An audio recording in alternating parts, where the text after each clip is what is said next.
Growing up, and even now, I've always been a fan of superhero movies and comics. Watching people do extraordinary things was so intriguing, especially when they were able to use their special abilities to help people and save the world with amazing feats.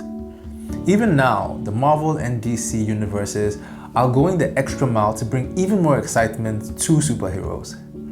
Now, during various table topic sessions that I've witnessed, I've heard this question being asked several times. If you could choose a superpower, what would it be? And usually, people respond with the most cliche answers like the ability to fly, to be invisible, time travel, super strength, super speed. Now, occasionally, you would get that one-off very weird superpower, such as the ability to see and talk to spirits. I wonder why you would want a power like that if you live in Africa. I'm sure you know what people would call you if you had a power like that in Africa. But there is one ability or power that I believe we all have or have the ability to acquire that never gets mentioned.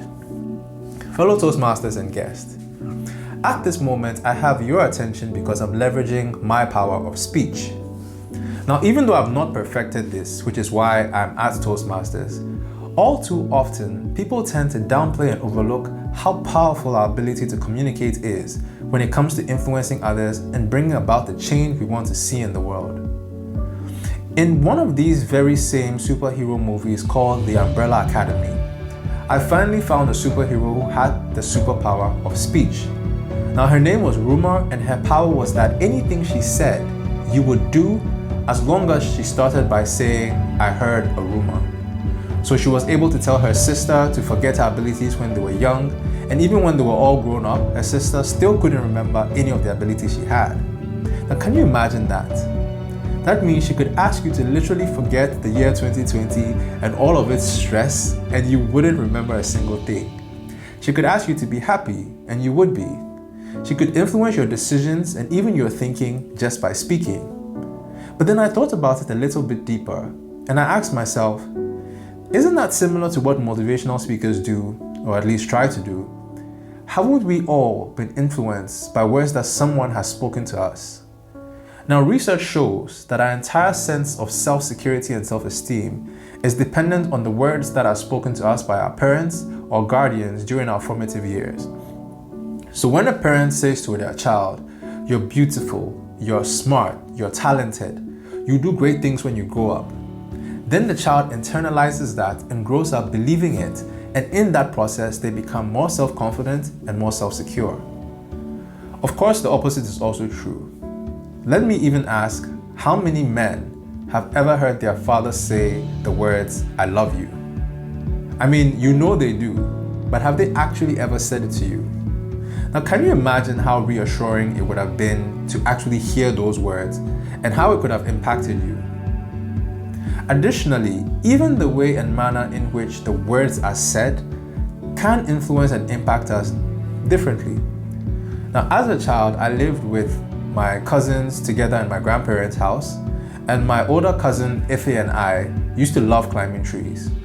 So one afternoon we were doing the usual, playing and climbing a large avocado tree that was in the compound, and our parents were outside chatting and watching us.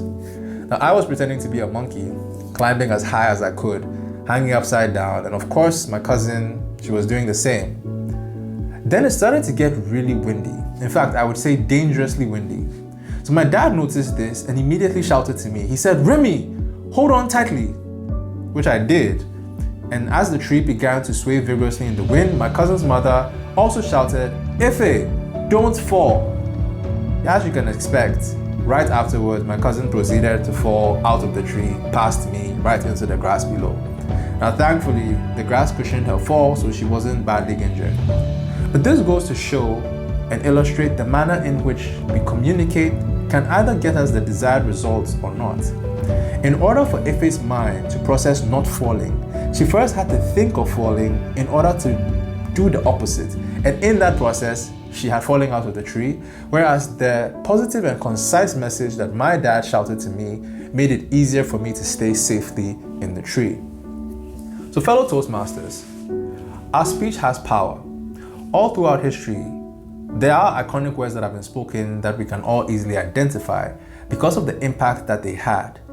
In the very same way, your words can become your brand.